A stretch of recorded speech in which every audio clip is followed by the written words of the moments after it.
नमस्कार, मैं हूं अंकुर और आप देख रहे हैं सत्य हिंदी का न्यूज बुलेटिन। एक नजर अब तक की सुर्खियों पर। लोकसभा चुनाव से पहले चुनाव आयुक्त अरुण गोयल ने शनिवार को इस्तीफा दे दिया है। उनका कार्यकाल 2027 तक था। राष्ट्रपति द्रौपदी मुर्मू ने उनका इस्तीफा स्वीकार कर लिया है। गोयल के इस्तीफे के साथ अब चुनाव पैनल में 2 रिक्तियां हो गई हैं। राहुल गांधी ने कहा है कि क्या हमने कभी सोचा है कि गरीब कौन है, कितने हैं और किस हालात में हैं? क्या इन सभी की गिनती जरूरी नहीं? बिहार में हुई जातिगत गिनती से पता चला कि गरीब आबादी के 88% लोग दलित, आदिवासी, पिछड़े और अल्पसंख्यक समाज से आते हैं। बिहार से आए आंकड़े देश की असली तस्वीर की एक छोटी सी झलक मात्र हैं। हमें अंदाजा तक नहीं है कि देश की गरीब आबादी किस हाल में जी रही है। इसलिए हम 2 ऐतिहासिक कदम उठाने जा रहे हैं। जातिगत गिनती, आर्थिक मैपिंग, जिसके आधार पर हम 50% की आरक्षण सीमा को उखाड़ कर फेंक देंगे। ये कदम देश का एक्सरे कर सभी को सही आरक्षण, हक और हिस्सेदारी दिलाएगा। इससे न सिर्फ गरीब के लिए सही नीतियां और योजनाएं बनाई जा सकेंगी, बल्कि उन्हें पढ़ाई, कमाई और दबाई के संघर्ष से उबार कर विकास की मुख्य धारा से जोड़ा भी जा सकेगा। इसलिए उठो, जागो और अपनी आवाज़ उठाओ। जातिगत गिनती तुम्हारा हक है और यही तुम्हें मुश्किलों के अंधेरे से निकाल कर उजालों की ओर ले जाएगी। गिनती करो हमारा नारा है, क्योंकि गिनती न्याय की पहली सीढ़ी है। अखिलेश यादव ने कहा है कि बीजेपी अभी और घबराएगी, इसलिए घबराएगी क्योंकि पीडीए के अधिकार और हक छीने हैं उन्होंने। आप बताइए, वाइस चांसलर के अपॉइंटमेंट हुए हैं, उसमें पीडीए कितना है? कई जिले ऐसे हैं जिनमें पीडीए का व्यक्ति कभी भी बड़ी पोजीशन पाया ही नहीं। सरकार ने सबसे ज़्यादा धोखा किसी को दिया है तो वो पीडीए परिवार को दिया है। 69,000 के बच्चे किसी मंत्री के घर नहीं गए, बताओ। इसलिए उनके साथ अन्याय हो रहा है क्योंकि वो पीडीए परिवार के लोग हैं।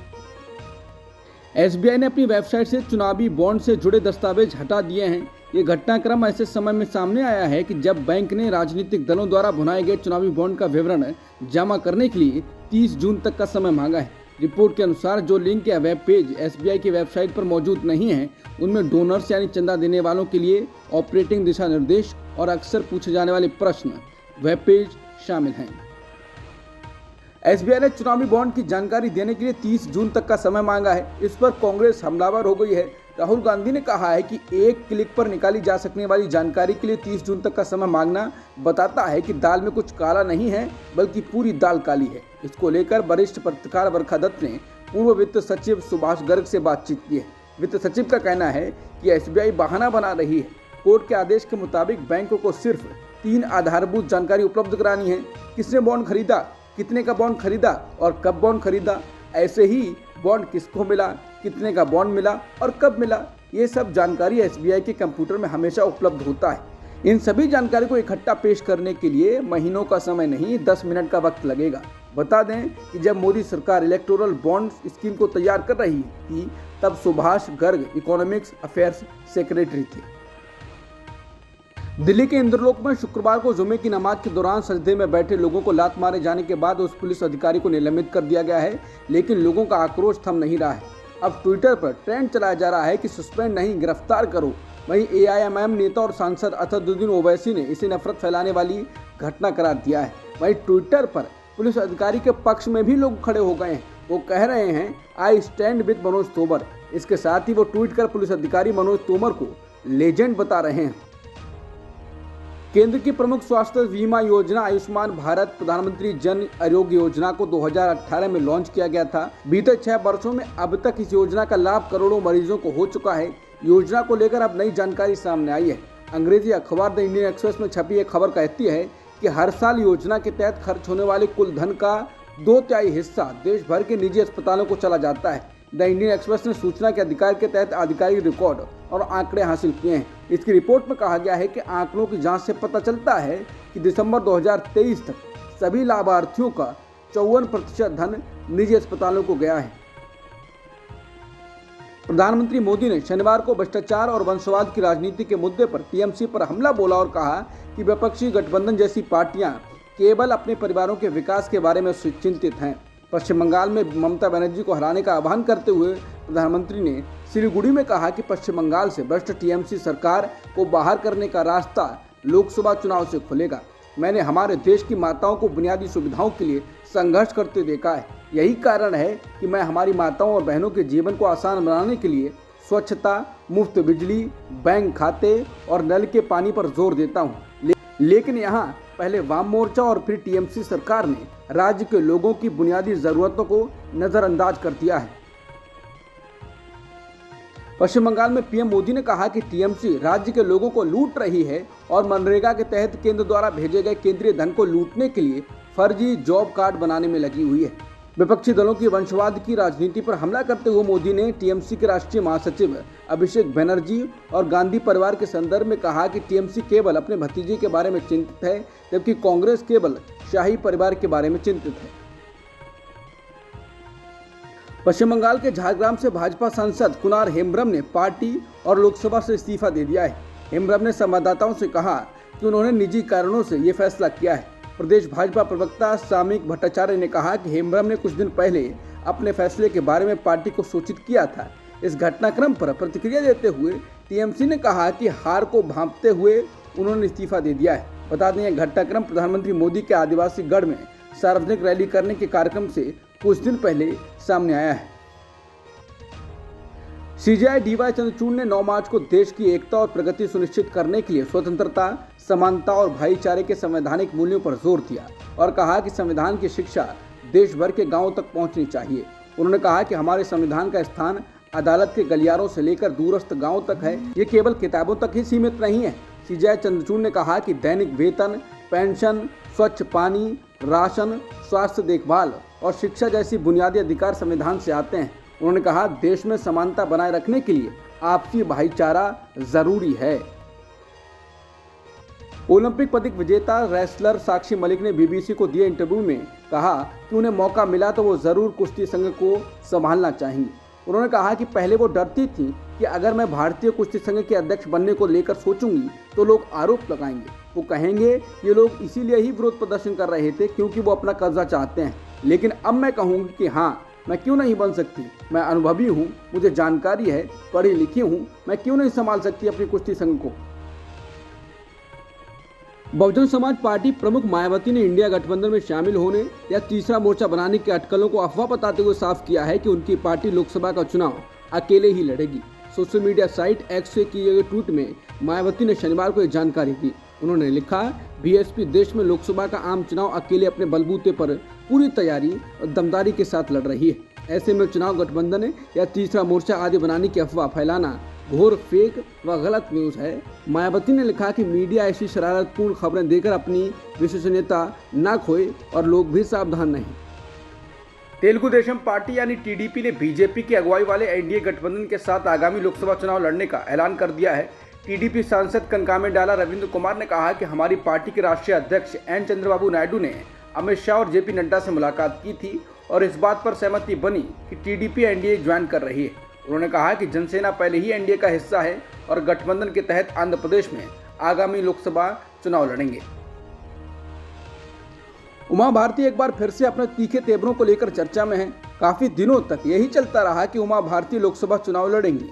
खुद उन्होंने ऐलान कर दिया था कि वे इस बार का लोकसभा चुनाव लड़ेंगी, लेकिन बीजेपी की पहली सूची में उनका नाम नहीं आया।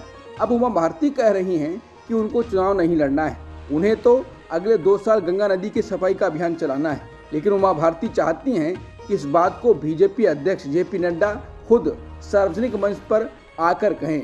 उमा भारती के अनुसार उन्होंने अपनी इस भावना से बीजेपी संगठन मंत्री बीएल संतोष को बता दिया है, लेकिन उनके विचारों को बीजेपी द्वारा सार्वजनिक नहीं किया जा रहा है, इसलिए मजबूरी में उन्हें खुद प्रेस कॉन्फ्रेंस कर ये बातें सार्वजनिक करना पड़ रहा है।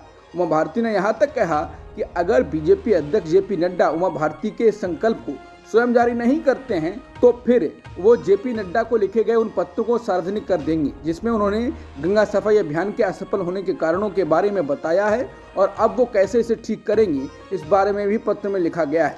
उमा भारती ने मीडिया कर्मियों से चर्चा में कहा कि जब बीजेपी ने उनको पार्टी से निकाल दिया था तब बीजेपी के कई दिग्गज मेरे खिलाफ थे, लेकिन उस समय नितिन गडकरी, पीएम मोदी मेरे समर्थन में थे और उनकी वजह से बीजेपी में दोबारा वापस आई। इन लोगों ने मेरा बहुत सम्मान किया है, इसी तरह जगत प्रकाश नड्डा को भी मेरा सम्मान रखना चाहिए। महाराष्ट्र के डिप्टी सीएम देवेंद्र फडणवीस ने कहा है कि लोकसभा चुनाव 2024 के लिए सीट साझेदारी से जुड़े 80% मुद्दे हल कर लिए गए। शनिवार को उन्होंने कहा कि बाकी बचे 20% मुद्दों को जल्द हल कर लिया जाएगा। राज्य में शिवसेना एकनाथ शिंदे के नेतृत्व वाली सरकार में बीजेपी और एनसीपी अजित पवार के बीच सीट शेयरिंग को लेकर पत्रकारों ने उनसे सवाल पूछा था। फडणवीस ने कहा कि शुक्रवार को सीट शेयरिंग पर सहयोगी दलों से चर्चा बहुत सकारात्मक रही। केंद्रीय गृह मंत्री अमित शाह ने शनिवार को बिहार की राजधानी पटना में एक बड़ी जनसभा की। अति पिछड़ा महासम्मेलन को संबोधित करते हुए उन्होंने एक साथ कांग्रेस और आरजेडी पर हमला बोला। अमित शाह ने कहा कि सोनिया गांधी अपने बेटे राहुल गांधी को प्रधानमंत्री बनाना चाहती हैं, जबकि लालू यादव अपने बेटे को मुख्यमंत्री बनाना चाहते हैं।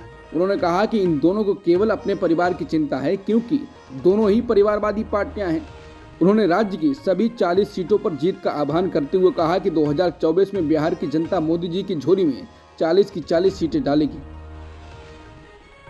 पीएम ने कंटेंट क्रिएटर्स को अवार्ड देने के दौरान एक किस्सा सुनाया था कि कैसे वो ट्रेन में सीट पाते थे। उन्होंने कहा था कि वो ट्रेन में लोगों का हाथ देखने लगते थे, तभी तुरंत लोग मेरे लिए सीट का व्यवस्था करते थे।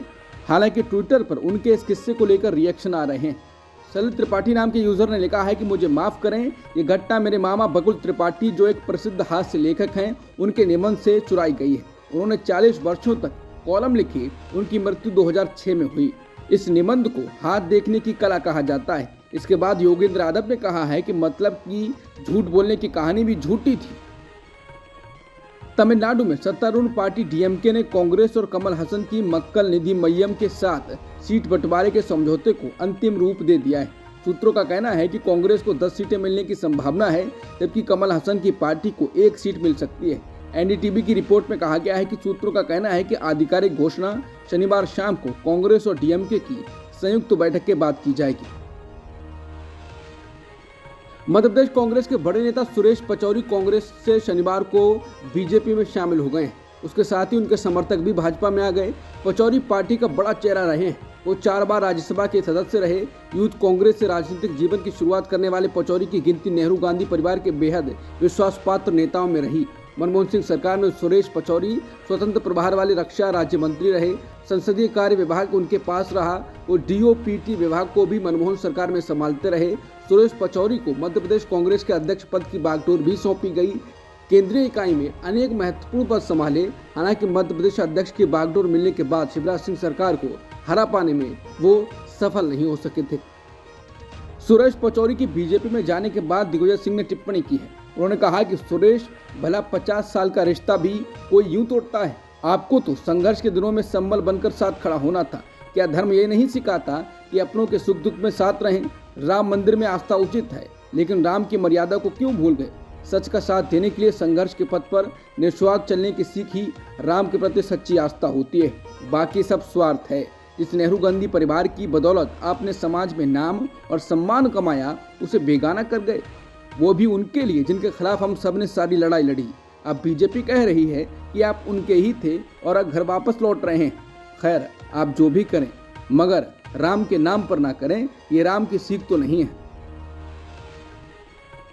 सुरेश पचौरी पर वरिष्ठ पत्रकार उमेश लिखते हैं कि 10 साल पहले तक पचौरी कांग्रेस आलाकमान के खासम खास थे। पार्टी सरकार में इनका दबदबा था। कांग्रेस नेतृत्व ने ब्राह्मण कांग्रेसियों को हमेशा भरोसेमंद समझा। पार्टी सरकार में SC, ST, OBC को कभी आगे नहीं बढ़ने दिया गया। उर्मिलेश ने कहा कि उन्हें अपने पुराने पापों की भरपाई तो करनी ही होगी। सुरेश पचौरी के बीजेपी में शामिल होने के बाद शिवराज सिंह चौहान ने कांग्रेस पार्टी समेत राहुल गांधी पर जोरदार हमला बोला है। शिवराज सिंह चौहान ने कहा कि मैंने पहले ही कहा था कि महात्मा गांधी ने आज़ादी के बाद कहा था कि कांग्रेस को भंग कर देना चाहिए और नए राजनीतिक दल बने, लेकिन जवाहरलाल नेहरू ने सत्ता के स्वार्थ के कारण कांग्रेस को भंग नहीं होने दिया और आंदोलन का लाभ उठाया। राहुल गांधी महात्मा गांधी के सुझाव के अनुसार कांग्रेस को पूरी तरह खत्म करके ही चैन की सांस लेंगे। कांग्रेस के सारे अच्छे नेता पार्टी के दिशाहीन नेतृत्व से थक चुके हैं। कांग्रेस खत्म होने के कगार पर है। लोकसभा चुनाव 2024 को लेकर भाजपा एनडीए का कुनबा बढ़ाने की कोशिश में है। इसी बीच पिछले कई दिनों से अटकलें लग रही हैं कि भाजपा और बीजेडी के बीच गठबंधन हो सकता है। वहीं अब खबर आ रही है कि सीटों के बंटवारे को लेकर दोनों दलों के बीच पेच फंस गया है। सूत्रों का कहना है कि इन दलों के बीच पुरी और भुवनेश्वर सीट को लेकर सहमति बनती नहीं दिख रही है। सीट बंटवारे को लेकर सहमति नहीं बनने के बाद गठबंधन को लेकर हो रही बातचीत अब थम सी गई है। मीडिया रिपोर्ट्स के मुताबिक ओडिशा में भाजपा के अध्यक्ष मनमोहन सामल ने बयान दिया है कि दोनों दलों के बीच गठबंधन को लेकर कभी वार्ता हुई ही नहीं। उन्होंने कहा कि उनकी पार्टी ओडिशा में सरकार बनाना चाहती है। हम राज्य में अकेले चुनाव लड़ेंगे। वहीं प्राप्त सूचना के मुताबिक बीजेटी अध्यक्ष और सीएम नवीन पटनायक के करीबी बीके पांडियन और प्रणब प्रकाश दास भाजपा शीर्ष नेतृत्व के साथ वार्ता के लिए गुरुवार को नई दिल्ली गए थे। अब ये दोनों भी भुवनेश्वर लौट गए हैं। भाजपा में शामिल हो चुके कोलकाता हाईकोर्ट के पूर्व जज अभिजीत गंगोपाध्याय एक टीवी इंटरव्यू के दौरान गांधी और उनके हत्यारे गोडसे में से किसी को एक नहीं चुन पाए। इंटरव्यू में रैपिड फायर क्वेश्चन के दौरान जब पूर्व जज के सामने गांधी और गोडसे में से किसी एक को चुनने की बारी आई तो उन्होंने कहा, मुझे इसके बारे में सोचना होगा। रैपिड फायर राउंड का clip social media platform x पर शेयर करते हुए टीएमसी सांसद साकेत गोखले ने पूछा है, एक व्यक्ति जो 4 दिन पहले तक हाईकोर्ट का न्यायाधीश था वो गांधी और गोडसे के बीच निर्णय नहीं कर सकता। कल्पना कीजिए इस आदमी ने अदालत में कैसे फैसले सुनाए होंगे और उसकी मानसिकता क्या रही होगी। केंद्र शासित प्रदेश लद्दाख के लिए पूर्ण राज्य के दर्जे की मांग को लेकर सियासत गर्मा गई है। केंद्र सरकार के साथ बातचीत विफल होने के बाद लद्दाख के पर्यावरणविद सोनम वांगचुक लेह में आमरण अनशन पर बैठ गए। इसके बाद अब उन्होंने अपना वीडियो ट्वीट किया है और कहा है कि लद्दाख में क्लाइमेट फास्ट का चौथा दिन है। मैं आपसे इस बात को फैलाने का आग्रह करता हूं क्योंकि मुख्यधारा का भारतीय मीडिया लद्दाख के महत्वपूर्ण सीमा क्षेत्र की तुलना में सीमा हैदर के बारे में अधिक परवाह करता है। उन्होंने देश के बाकी लोगों से भी उनका साथ देने की अपील की है। बता दें, सोनम वांगचुक अनशन पर बैठे हैं, लेकिन ये खबर मीडिया से पूरी तरह से गायब है। मणिपुर पुलिस ने एक बयान जारी कर बताया था कि शुक्रवार को थौबल निवासी और भारतीय सेना के जेसीओ कोसम खेड़ा सिंह का कुछ अज्ञात हथियारबंद बदमाशों ने उनके घर से अपहरण कर लिया था। पुलिस के अनुसार छुट्टी के दौरान वो अपने घर आए हुए थे, तभी यह घटना घटी। सैन्य अधिकारी के अपहरण के बाद मणिपुर पुलिस ने तलाशी अभियान चलाया और उन्हें कागचिंग के वाईखोंग इलाके से उन्हें बचा लिया। इस मामले की जांच के लिए पुलिस ने एक केस दर्ज किया है। प्रधानमंत्री मोदी असम के काजीरंगा राष्ट्रीय उद्यान के दौरे पर पहुंचे। इसके बाद कांग्रेस ने पूर्वोत्तर के विभिन्न हिस्सों में बढ़ती अशांति को लेकर केंद्र पर हमला किया और पूछा कि पीएम को अभी तक हिंसा प्रभावित मणिपुर का दौरा करने का समय क्यों नहीं मिला। बता दें, काजीरंगा में पीएम मोदी ने हाथी की सवारी की, जिसका फोटो सोशल मीडिया पर चल रहा है। पूर्वी लद्दाख में चीन के साथ सीमा संघर्ष के 4 साल पूरे होने को हैं। वहीं प्रधानमंत्री मोदी ने आज शनिवार को अरुणाचल प्रदेश में चीन के पास ही सेला सुरंग का उद्घाटन कर दिया। इस सुरंग का निर्माण 825 करोड़ रुपए में हुआ है, जो तेजपुर से तवांग को जोड़ने वाली सड़क पर पश्चिम कामेंग जिले में 13,700 फीट की ऊंचाई पर है। इसकी आधारशिला पीएम मोदी ने फरवरी 2019 में रखी थी। हिमाचल की कांग्रेस में विद्रोह की चर्चा उत्तराखंड में हो रही है, क्योंकि सत्ताधारी पार्टी के 6 बागी विधायक ऋषिकेश पहुंच गए हैं। उनके साथ 3 निर्दलीय और भाजपा के भी 2 विधायक मौजूद हैं। इससे पहले कांग्रेस के सभी बागी विधायक चंडीगढ़ के ललित होटल में ठहरे हुए थे। विधायकों को ऋषिकेश के एक निजी होटल में ठहराया गया है। जाने माने यूट्यूबर एल्विश यादव और उनके साथ कुछ अन्य लोगों पर गुरुग्राम के सेक्टर 53 में स्थित एक शॉपिंग मॉल में दिल्ली के कंटेंट क्रिएटर के साथ मारपीट करने का आरोप लगा। समाचार एजेंसी पीटीआई के अनुसार हरियाणा पुलिस ने शुक्रवार को ये जानकारी दी। वहीं कथित हमले का एक वीडियो सोशल मीडिया पर वायरल हुआ। समाचार एजेंसी एनआई के अनुसार यादव पर मारपीट और जान से मारने की धमकी देने का मामला दर्ज किया गया है। पाकिस्तान के नए राष्ट्रपति आसिफ अली जरदारी बन गए हैं। उन्होंने दूसरी बार ये पद संभाला है। पहले से ही उनकी जीत पक्की मानी जा रही थी और अब जब नतीजा का ऐलान हो गया है तो दूसरी बार पाकिस्तान के राष्ट्रपति बन गए हैं। विवादों में रहने वाले जरदारी राजनीति के काफ़ी पुराने खिलाड़ी हैं, जिनका पाकिस्तान की सियासत में कद काफ़ी बड़ा माना जाता है। यूरोपीय आयोग की प्रमुख उर्सुला वॉन डेर लेयन का कहना है कि गजा में राहत कार्यों को बढ़ावा देने के लिए एक समुद्री गलियारा इस हफ्ते के अंत तक शुरू हो सकता है। उनका ये बयान अमेरिका के राष्ट्रपति जो बाइडेन के उस बयान के एक दिन बाद आया है, जिसमें उन्होंने कहा था कि अमेरिका ने गजा के तट पर एक तैरता हुआ घाट यानी फ्लोटिंग पियर बनाने की योजना बनाई है। भारत ने धर्मशाला में खेले गए 5वें और अंतिम टेस्ट मैच में मेहमान टीम इंग्लैंड को 1 पारी और 64 रनों से हरा दिया है। इस तरह भारत ने 5 मैचों की यह टेस्ट सीरीज 4-1 से जीत ली है। इंग्लैंड की पहली पारी के 218 रन के जवाब में भारत ने अपनी पहली पारी में 477 रन बनाए थे। इस तरह पहली पारी में 259 रनों से पिछड़ने के बाद दूसरी पारी खेलने उतरी इंग्लैंड की टीम 195 रनों पर ही आउट हो गई। अब तक की सुर्खियों में इतना ही। बाकी खबरों के लिए बने रहिए सत्यहिंदी.com के साथ।